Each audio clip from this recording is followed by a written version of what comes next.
Hello, everybody, and welcome to the Becoming CEO AF podcast. I'm your host, Kimba Garcia. And I am your co-host, Amanda Bell. And today, you guys, we have one of my personal mentors in my real estate journey, but also now my life journey along the way, Mr. Rob Keeney. Hello, Rob. Thank you for being here with us. Hi, everybody. Thank you so much for having me. Of course. I'm excited to get to know you on this podcast because you and Amanda, it sounds like y'all have known each other since the dinosaur ages. But this is our first time meeting, Rob, so I'm excited to get to know more about you and your story. No, that's right. I feel like I know a lot about you. I think we're Facebook friends and, followed your journey and all that you've been doing for the last, handful of years. But, of course, when you really engaged with Amanda a couple of years ago it's great to finally get to meet,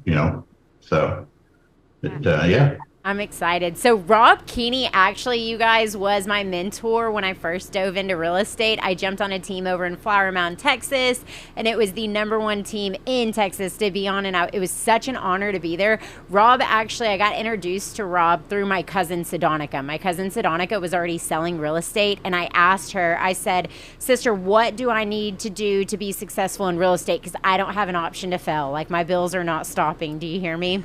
And she said, Amanda, I would love nothing more than for you to come over here with me where I'm at. I've actually started a team, but the truth is if I had it my way, I would have started out on the Russell Rhodes team in Flower Mound, Texas. And I was like, oh, wow, okay, so how do I get in there? Well, for those of you that don't know, real estate is not like your average apply and interview job position. You don't go apply for the job and pray they take you in real estate. In real estate, it's quite the opposite. You as the agent choose where you want to go hang your license. So you go to Keller Williams, you go to Coldwell Banker, you go to all these different brokers, and you say, you know what, out of all of you guys, I'm choosing you. So it's almost like you're the business owner in that instance, right? Well, not with the Rhodes team. With the Rhodes team, they have a 3 to 5 step interview process, and it's a little bit intense because they care about the team and the people that are going to be taking care of their people. So when I found that out, Sedonica was like, Amanda, I actually know somebody who's super cool. I've worked with him in a couple transactions. His name is Rob Keeney, and I'm going to see if I can get you guys a lunch together, and maybe he can get your foot in the door at the Rhodes team. So I'm pumped. I am pumped. I'm like, all right, lunch with Rob Keeney. I'll be there. You tell me when and where, and I am there. So Rob met me at a place called the Black Walnut Cafe in Flower Mound, and we sat down. We ate a salad together, which was a lot of fun because I'm more of like a pastry kind of gal, but he ordered a salad, so I followed suit. I didn't know if that was part of the interview process or not. And so when I sat down with Rob literally walked me through what the interview process was going to be like at the Rhodes team and how I could really put my best foot forward to ensure that I got the position at the team. So I had the training and the experience and all the things that came with being a part of that amazing team at the time. So long story short, I got in with the team, and then I got handed off to Rob to train. So the team's like, man, if we're going to take Amanda Melendez at the time, if we're going to take Amanda Melendez in on this team, Rob, you're training this one. She's wild. You know what I mean? And Rob did it with a smile on his face. And today I look back at some of the questions that I had asked you, Rob, and I'm like, I don't even know how you kept such a open heart and mind to some of the things that I was saying, because I found myself in my journey when the questions would come up, I'd be like, well, that's kind of silly, I went through this phase where I'm like, why would you ask that? That makes zero sense. And then I look back and I'm like, Amanda, every question you called Rob at in the middle of the night and asked those questions to him, he literally walked you through it like it wasn't silly. It wasn't until another agent made me feel silly asking the question that I was like, okay, Rob is my people, and I appreciate him so much for dealing with me. So much. So you actually, when you originally got started, you didn't just go straight to the Rhodes team. You were, because long story short, you guys, we come to find out Rob has a son that is a couple years younger than I am. And I went to high school in little bitty Millsap, Texas with Rob's oldest son. And so we didn't figure that out until after I was already on the Rhodes team and Rob was mentoring me. So all the way across our journey, my journey through life, it's like Rob's been right there. And so when we finally made made the contact that we did, I knew that it was divine and it was everything it was supposed to be, because you played such a crucial role in not only my career, but my life. Like, my boys remember who Rob Keeney is. Chris was joking with us in the Dominican this week because I'm like, yes, Rob's coming on the podcast. And Chris is like, Rob Keeney? I'm like, 100% Rob Keeney, 100%. So, but before the Rhodes team, Rob, your journey is probably one of my more favorite journeys to have heard more about. So you originally started out in the not rental, but apartment space. Is that right? Yeah, that's right. That's right. I got into real estate in 2008, really just as an independent. Prior to that, I'd worked all sorts of jobs, industrial jobs and warehouses, chemical manufacturing plant.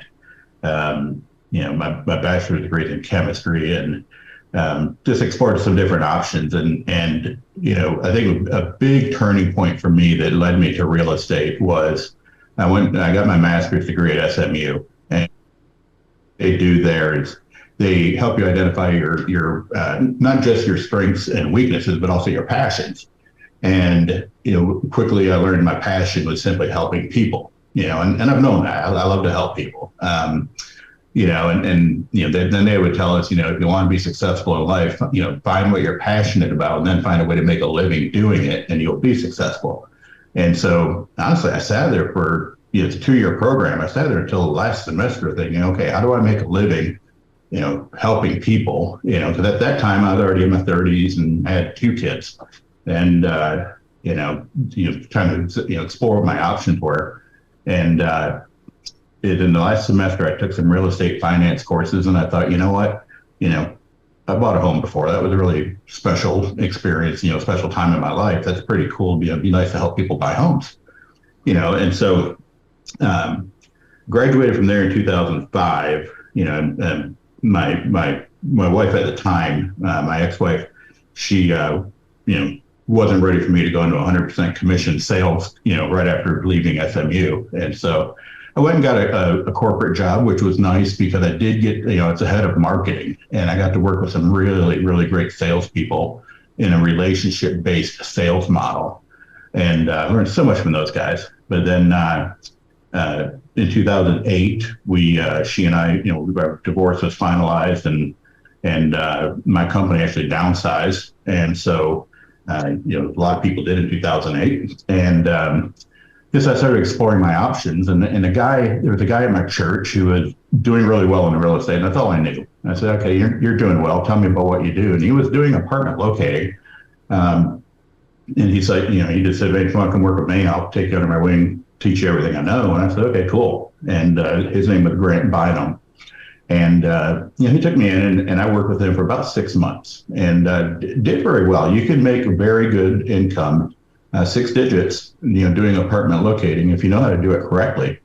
But and so I was in there, I was making money to support myself and pay my bills and my kids, but it wasn't my passion, was to help people buy homes. And so I really wanted to get, more into that. Now, just a little, excuse me, as a reference, the licensing for apartment locating is the same as real estate. You have to have a real estate salesperson's license to do apartment locating. So I had the license, and after about 6 months with him, I branched out on my own. I formed an LLC. I hired a broker to sponsor my company so that because I wasn't a broker yet. Eventually I became a broker and just sponsored my own company. But, interestingly, in 2008, also at the time of that divorce, I was awarded the marital residence with the order to sell it. And so I did not have my license at the time. And of course, I had no experience either. So Russell Rhodes was my listing agent. He's dominant in Flower Mound area, and my house was in Flower Mound. And I called him out to my house, and we just had a really great connection. And I learned so much just from him pitching to me. It did so much about relationships and authenticity. And, so we stood there in my kitchen and talked for about 2 hours. And I think we spent maybe 10 minutes of that talking about, selling the house.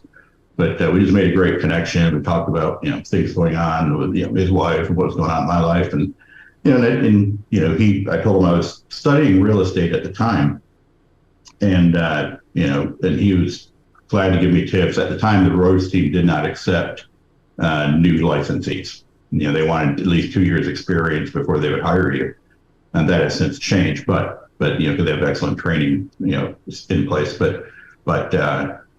So Russell was kind enough to still take me under his wing a little bit. We would meet for lunch or coffee once or twice a year, and he would just let me pick his brain. He'd give me some guidance, And so 2009, I think I sold my first home.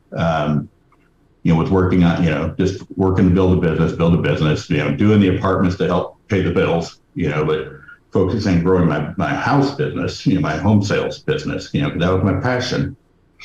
And so then, and am I going too long? You tell me, Nope, crushing it, Rob. Keep going. All right. So I wanted to sell more homes. Again, that's my passion, was to help people buy homes. And so I was trying, and again, now I was not a part of Keller Williams or any of the, Coldwell Bankers or any of those big, the big name brokerages. I was an independent. I had my own broker's license. I had my own LLC. At one point, I had 13 agents working under me doing the apartment business. That's what they wanted to do. And I had some good systems and processes in place for them. But my personal goal was to build my home sale business. It was hard. I didn't really have a great understanding of how to do all of that. And I think I had a decent year. I think one time I sald like 12 homes. Which is for an independent agent, pretty good. Nothing like nothing like what Amanda Bell sells. But from your guidance. So finally, I think it was like 2014. 2015, I started speaking with Russell more just about, I told him point blank, I said, look, I want to learn from you. I would love to come and work in your office, but I don't want to just be a taker. I want to give back. So, what can we do? And he's like, he said, if you want to be a buyer's agent, you could come on, And so I went through that same interview process that Amanda described. Yeah, it was a lot of steps. It's the only real estate place I've seen in Dallas, Fort Worth that, you don't just get to pick them. They put you through testing and in my time there, I saw them decline several experienced real estate agents, but, and so, so I joined his team in May of 2015 and I was there for 2.5 years. And I want to come back to it in a moment, but, what ended up happening, bringing me to mortgage today was, 2.5 years into it, I got to the point where I was selling about 40 homes a year. And I was just always going. I was, nights, weekends, and I'm a divorced dad. And so I had my kids on, every other weekend and, constantly had to drop them off at my parents' house. And just when you're selling 40 homes, Amanda, can attest, it's a lot of mental commitment as well as time commitment. And so even in the times when I was, with my kids at dinner, I wasn't mentally there. And my kids, I think, ultimately are one of the biggest, most important thing to me, and, I heard my pastor once said, don't sacrifice your children on the altar of the almighty dollar, and it's like, and I felt like I will always, I'm always going to be successful. I'll find a way to be successful, but, maybe I don't need to make millions per year if that's going to make me lose the relationship with my kids. And so, at the end of those 2.5 years, I realized, my second son had gone from 8th grade to 11th grade. And I kind of missed it. And, next thing I knew, he was going to be graduating and leaving home. And, I had a little girl that's, she's now 10, but, she was growing up on me. And so I just really wanted to find a way to, have more time with my kids to, free up my schedule. That was just something that was personally important to me. But at the same time, I still want to help people buy homes. And so that's where mortgage comes in. And it's been fantastic. I love the mortgage side. I love both sides. I was just telling a customer this morning that I miss walking through homes with people because I love getting, I miss getting out and getting in front of people, talking to the people, getting to know them and their families and their kids, and walking through all these really, such a variety of homes. Yeah, great homes, you got little homes, big homes, little homes, all that, new, old, and just, I like homes. And so, I do miss that, but mortgage allows me to still help people buy their homes. Now, sure, from an income standpoint, I don't make as much per transaction, but from a capacity standpoint, I can do a lot more. I would say a lot more volume. Yeah, a lot more volume, several more transactions per month. Thank you. And so, I think in mortgage, my best year of income was 4 times my best year in real estate.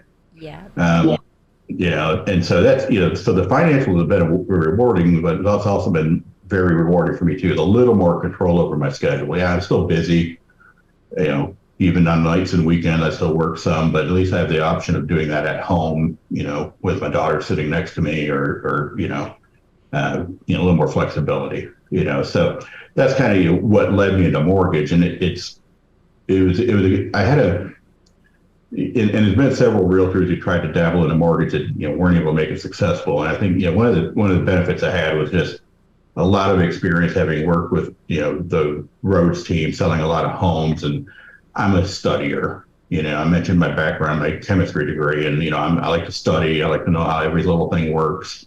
And I really got into even my loan officer that I used when I was a realtor. I would pick their brain. Well, what's the challenge on this loan? Why is that a problem? What's the guideline? How can the guidelines say that? And all that stuff. So I learned a lot just in my roughly 10 years selling in real estate. I learned a lot. So then I got my license in mortgage and jumped in, and it's been great. It's been really fun. It's helping people buy their homes. The finance is a big part of it. Yeah. And I think going back, Amanda, to kind of what you said, and I think the connection you and I made back then was similar to what a lot of our peers on the Rhodes team, Russell Rhodes himself, the things that we all kind of hold value, are things like integrity and authenticity. And ultimately, it's a general concern for the customer, and I think, the biggest thing is to understand that, always put the customer first, even if it costs me money now. Because if I always put the customer first, if I always take care of my customers, my money will come.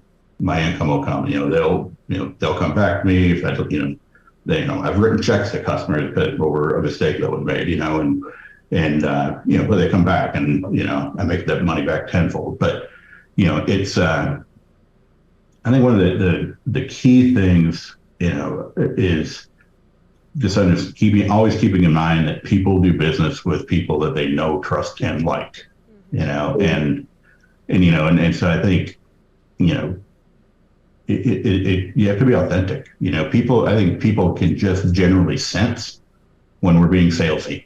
Yeah. You know what I mean? Yeah, 100%. And so. And you never did sound salesy, even when I'd listen to you, like when you'd talk with your clients, and because Rob would let me shadow him on everything, every time, every place. He actually would make me wake up in the mornings, and I was so grateful for this. He'd make me get up in the mornings and go to his appointments with him, whether it was an open house or it was a buyer consult or a listing appointment, or he was just making dials in the office. Rob would say, Amanda, I'm going to be at the office at 8:30 at 9 a.m. Are you coming? And Rob even got to the point where he was like, Amanda, I'm going to start working out at this time. Do you want to come? And I'm coming from Fort Worth. I'm coming from Saginaw. You know what I mean? Like, I'm not coming from around the block. I was driving 45 minutes to an hour and a half one way, depending on the hour. And so for Rob to include me in on those things, it just made the world of a difference for me at the time. But Rob, you were always so authentic and kind and genuine with every single one of your clients. But something that you did that stood out to me that I don't think I would have been great at without your guidance was the fact that you were able to foresee things before they would come up, and you would address that at the beginning. So the way that you would set the stage with the client from but it wasn't the same, because we all know, like, not one home or client is like another. So you were really great at being able to identify who you were working with within a couple seconds on the phone, you know what I mean? And then you would address the concerns that you already knew they had that they didn't even know they had yet. You would address those, and getting to hear the way that you would walk through that, for me, maybe that's your chemistry background. I don't know, but maybe that's that whole pieces to the puzzle that you really enjoy navigating through. But for me, it was really neat to get to hear what you would pick up on, and then how you would make the placement of how to get the client from point A to their destination that they wanted to see, which is ultimately buying or selling their new home. And for me, that's always been, and I heard you do it the other day we have another a couple mutual clients right now that Rob and I are working on together, but one in particular who's a first-time home buyer, and I was listening to Rob on the phone with him, my three-wayed Rob, because I told the client, I'm like, Mr. So-and-so, one moment we're actually going to call Rob and get his opinion. And I got Rob on the phone, and just listening to you do it all over again, I'm like, I love your whole soul. So what do you think it is between point A? Because I think this is a big thing, because, you know, our clients that are listening to this podcast today, or even maybe on YouTube today, they're all business owners in all the different areas. And the number one thing that we have to get through is securing a client before we can even think about paying our electric bill or our mortgage or even a rent, right? So what do you think it was for you that helped you to secure the clients in apartment relocating and then moving over to the roads team, but then moving into the mortgage side, Rob? What do you think separated you from the rest that helped see you successful? Because agents don't step in and sell 12 homes their first year. That just doesn't happen. Well, thank you. You're always very kind, Amanda. And yeah, I'm like, I didn't. For instance, Rob helped me a ton. In my first year, I got licensed in like June or somewhere around there, and I closed 9 families. I put 9 families into homes my first year in real estate, and that is solely because of the support from the team and Mr. Rob Keeney. So, like, how did you do it? Well, you know, a couple things there. I think one thing I've just learned over time, I think it's mostly just listening to customers give their feedback. A lot of people in sales just don't do a good job of listening. You know, I've had so many customers tell me, I talked to this other realtor, but he just didn't listen to what I wanted. He didn't listen to me. And I think a lot of us, it's just it's a matter of just slowing down for a minute and listening to what they're saying and really thinking about it, because not all customers want that same, what we consider to be a beautiful, gorgeous home. Not every customer thinks that same house is their dream home. And so, we got to get into their, walk in their shoes a little bit and understand really what's important to them. And so listening is critical. And I think that also helps build that trust, that people know, like, and trust. It helps definitely build the trust, and it helps get them to like you too.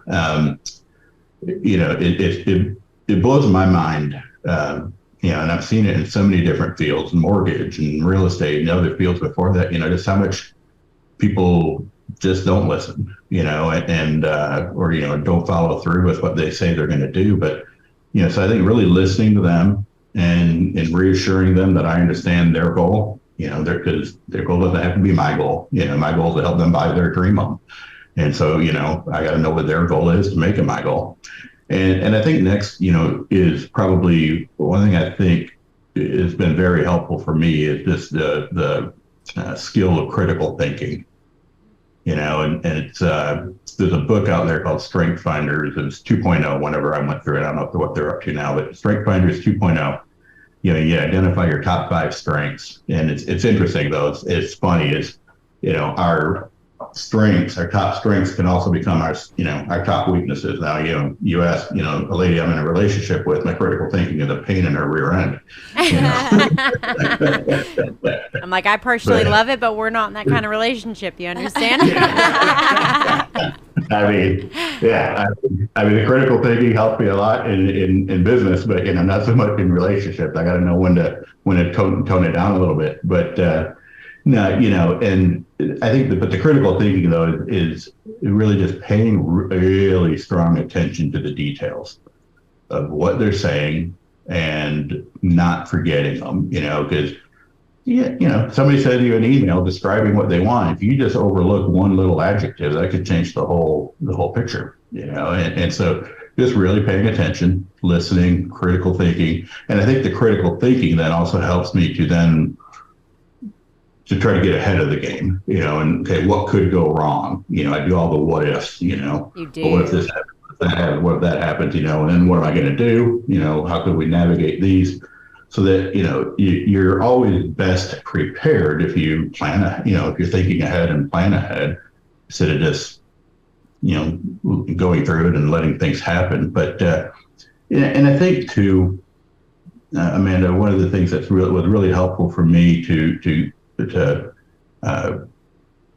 grow in my business and in my career was just learning to articulate, learning to really communicate effectively on, my points. Because I think we all have a tendency, it's weird. I think we all have a tendency to think people know what we know,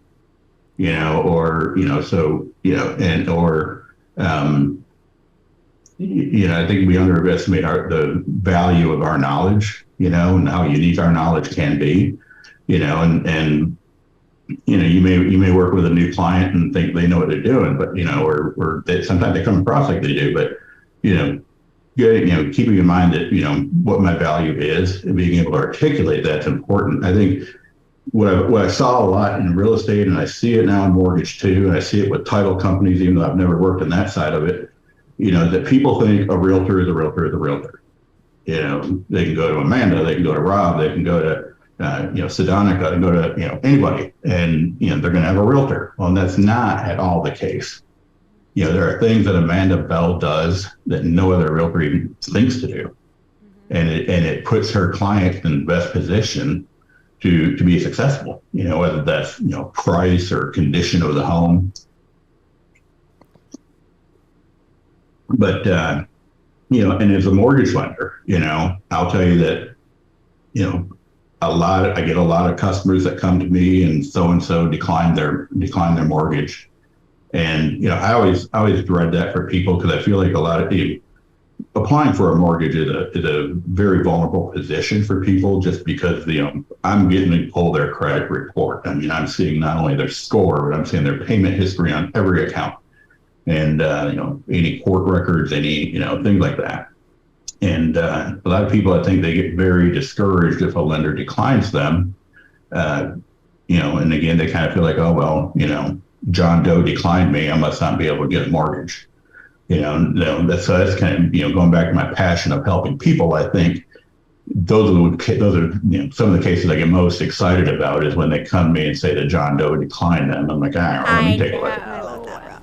That's my all-time favorite, though, Rob, is whenever it's almost, and I hate to even manifest that into the world, but I'm like, because you already know me, I would love to just be able to help everybody. But it is in that instance when the client feels so, and I hate that they had to get all the way to this point, but the truth is I love feeling like the superhero at the end of the day, because I don't always know if we can get them there. That's the gosh honest truth. But like if you will lock arms with Rob and I, or Kimba and I, because we do the same thing in business. So sometimes when the business owners come to us and they're in the stickiest of situations, that homeowner comes to us and they've been declined 3 times, but the seller's still holding on to their file, and I'm like, oh, what are we gonna do? Like, getting creative in that moment and really just trying to have as much fun through all of that. Mm-hmm. All of that is possible, because you and I are really great, and Kimba, all of us are really great at being able to keep the energy super high with them, but still meeting them with the compassion and the love that they need in the moment of how painful that truly is. Rob, one of the things that you used to say that really hit home with me was, it's not a no, it might not be right now. It's never a no, it just might not be right now. But if it's not right now, you never left them hanging. You always left them with the next steps of what they could do and what that timeline could look like to see their dream, their American dream, if you will, of homeownership come to fruition. But for me, for you, I think, and Kimba and I, we have a lot of fun with those clients who are like, it's all falling apart, right? It feels like everything's falling apart. We throw the file to Rob. We call him in a panic. Rob literally had an appraisal. For anybody in real estate out there, you guys know appraisals can take weeks upon weeks upon weeks and delay our closing to come in. Rob literally had an appraisal. We had a 5-day option period. He had the appraisal back to me in 2 days because we went above on the price. So if we needed to, we could, because we waived our appraisal contingency, meaning if that appraisal if the home's value didn't meet the contract value, the buyer had to pay out of pocket the difference. And we went up significantly higher with both Rob and my recommendation, because Rob banked on getting that appraisal report back in before our 5-day option period was up, and he saw it through to fruition, and we met value. So that's beautiful. I know. I'm like, any agent out there that needs that in the DFW Metroplex, Rob Keeney is your go-to. Rob Keeney's the man. But Rob, because we're starting to wrap this thing up, we like to keep it in that drive time hours. Before we wrap up today, I wanted to how did you, and this is so far off of real estate, how did you go from chemistry to selling homes, dude? Like, what made those two compatible? Well, I'm going to try to keep it really short in the interest of time. Let's see.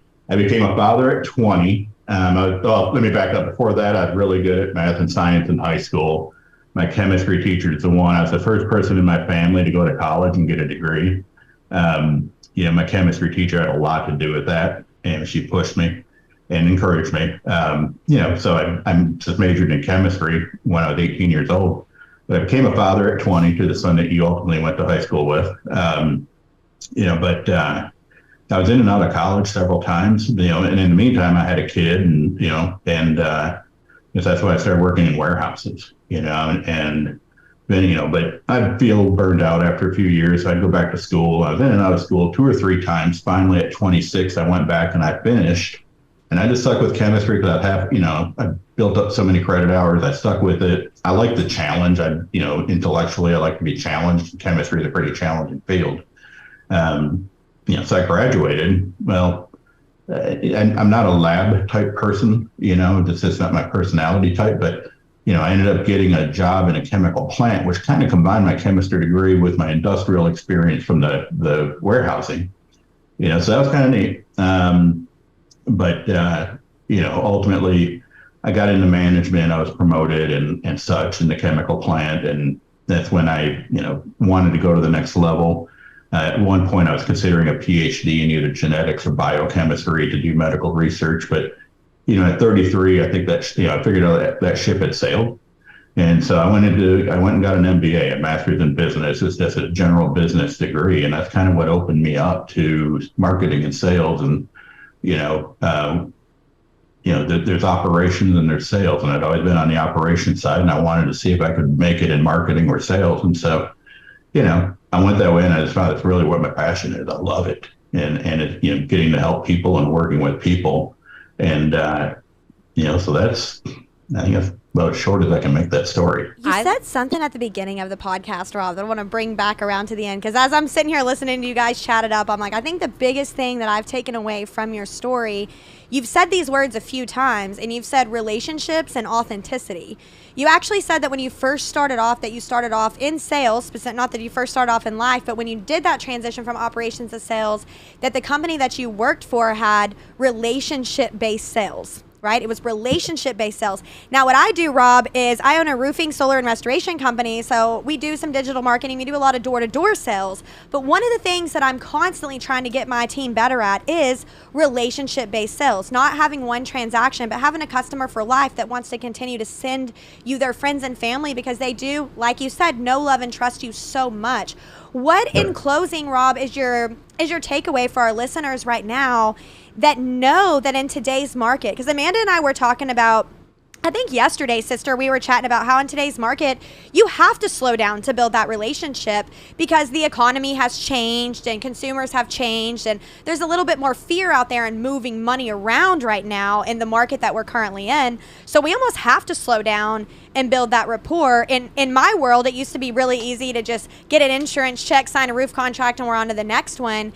But the market has changed over the last few years, and I'm really trying personally to even engulf this into my own team, not just my team inside of RKG and Roofing Sales, but also our clients inside of CEOEF that will be listening to this podcast. So I'm curious if you were to leave them with one takeaway on the way that you've worded know, love, and trust, authenticity, and relationship-based sales, Rob, what is the biggest thing that they could start executing on today to change themselves from that transactional salesperson to that relationship-style salesperson?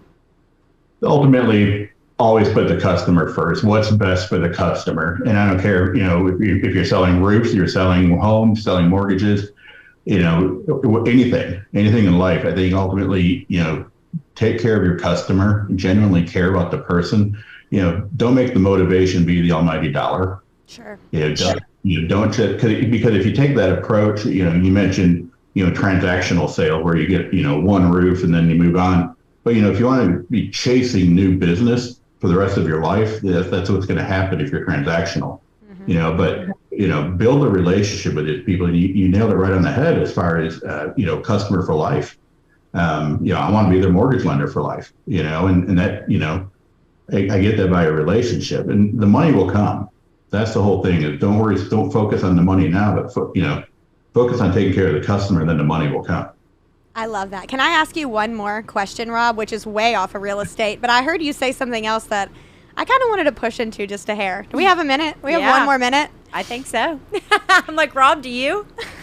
I'm here. Okay. Let's do it. It's a personal one. Are you cool with that?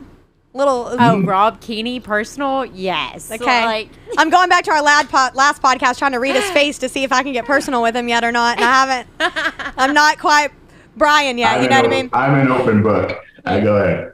So one of the things that I found very interesting about your story is that in part of your transition between industries and career paths and truly finding where you felt called to be, right? Like you felt called to help people and to move into that space. One of the major pivotal moments that I noticed in that was the D word. It was a divorce. And I'm wondering what you would say to other entrepreneurs, because I'm assuming, here we sit today, that you've survived that, you've moved, maybe even it freed you up to be able to move into the direction that you wanted without having to consider somebody else in that equation, because originally you went into the career field that you did because she wasn't comfortable with commission-based sales. And it sounds like once that chapter of your life was over, that you chose to jump back into where your heart was being called, that you respectfully, for the sake of your marriage and relationship, didn't do at first. And I'm wondering what you would say to entrepreneurs that may be feeling that way today, where maybe their spouse is, not to be shit-talking anybody, but maybe not supportive of them going out on their own or jumping into commission-based sales. Or maybe it's an entrepreneur out there that is going through a divorce. And, sometimes, I'm sure you can relate to this, Rob, that can be a little bit scary to completely change directions in life. And you did it both personally and professionally, it seems like really at the same time. And that takes a lot of strength. I wanted to highlight that about you on this podcast and just see some words from the heart that you may have, because that's a chapter of people's lives that they don't like to talk about. Nobody likes to sit around and talk about the divorce that they're going through and the career changes that they're having, maybe alongside of that. And you threw that out there. So I wanted to push into it a little bit and say, what would you say to people going through that are still in that season, right? Kind of in the trenches of going through that. What would your words of encouragement be to them? Going through the divorce, it can be devastating. And I think, I don't know, whether you're the one filing for divorce or the one being filed on, I've been on both sides of that. And it's not a good situation for either party. It's never a good situation. But stick through it, keep your head up, keep your faith, keep your focus, keep pushing. Time heals all wounds, and you'll get through that. The divorce, you'll get through that. You'll land back on your feet. Sometimes it takes 6 to 12 months. Some people it takes 2 years, but just keep pushing. Don't let up. But in terms of the career, in the business, I think it's paramount that we all do, find our passion and try to, and pursue a career where we are, fulfilling our passion at the same time. Because, if you love what you do, the old saying, if you love what you do, you never work a day in your life. And, and that's, a lot of us limit ourselves, just based on, because we got to pay our bills, and we don't necessarily know if we can make it on commission sales or owning a business. If you're passionate about what you're doing, don't just open a business because you think you're going to make money. Be passionate about what that business is, but you'll be okay. And if you have that passion and that determination, and that your spouse, if you're not going through the divorce, your spouse will understand it. And, I think in a marriage it has to be a mutual decision. But mutually, respected decision. But they'll understand your passion and your desire and your drive. But I think in anything, it's just that, no matter what gut punches you get in life, no matter what they are, you've got to keep going, keep going, keep going. They say that success is, comes after a string of failures. And I can say that in personal and business life. That's 100% true, and it's been a lot of pain and a lot of hurt and, but also a lot of growth and a lot of learning, so just stay at it. I love that so much, Rob. So can you tell people, we know you're on Facebook, we talked about that at the beginning, but what is the best way for somebody to contact you if they're looking for somebody that builds the relationships, that stays authentic, that stays creative, that is here to help people in a non-judgmental way? I'll tell you, when I just bought my first home a couple of years ago, I really like to share with people that I did it too late. I didn't buy a home for the exact reason that you just shared. I didn't want to open my life up to somebody else for them to just tell me no. It made me feel like I was in a vulnerable position, and I probably waited a few years too long to pull the trigger on starting to move my money in real estate, starting with my primary residence. And now, of course, I've jumped onto investments, which I'm grateful for, because it was really buying that primary residence that gave me the kahunas, if you will, to move into investments, right? I'm like, well, I survived that one, so we can do this again. It'll be less personal next time, right? But how can people out there that maybe feel the way that I felt? It seems like you're really safe hands to land in, right? And so I want to make sure that we leave this podcast where people have the capacity to be able to reach out to you, Rob, and maybe just jump on a consultation about their current situation and see what their options are to start to invest in their long-term net worth, starting with their primary residence or an investment property, wherever they are in their journey. You are the man with the plan. How do they reach you, sir? The best thing would be my personal cell phone, and that's 214-542-4095. Call or text me anytime. I'm glad to help, even if I'm not going to be your lender, I'm not going to be helping you at this particular time. If you have questions, just let me know. I'm glad to help. It's not no. It just may be not right now, right? Exactly right. Yeah, no, just maybe not right now, but yeah. I absolutely love that, Rob. Thank you so much for joining us and taking your time. I know you're busy. You're a dad. You're a professional. You're out there raising the vibration of the planet, helping these people out, getting into homes, moving their money in real estate. So I'm so grateful that we got to carve out half an hour. I think we went over a little half an hour, but of your time today. I appreciate you so much. So much. Yep. Thank you, Rob. We love you, Thank babe. you. And if you are out there today and you got any value or insight from this, I know I did. The thing about listening to podcasts, going to events, hiring a consultant, whatever, I want to leave you guys with this small piece, because it's always our responsibility to get something from it, right? Yes. When you are listening with the intention to get a knowledge nugget out of something, you can get at least 1 or 2 or 3. And if you did today, I would love for you to share this podcast, and just in the caption, right? Whether it's on Facebook or wherever you're sharing it, go ahead and tell people what your biggest knowledge nugget or takeaway was from this. Like, what was the biggest thing that spoke from your heart, that touched your heart in this? Go ahead and share this, share the podcast, because the point of the Becoming CEO AF podcast is to be part of the ripple effect that never ends as we raise the vibration of the planet and help everybody that wants it align with their own journey of becoming CEO AF. And Rob definitely helped us do that here today. I'm so grateful, and we will see you guys on the next episode. Bye-bye. Bye.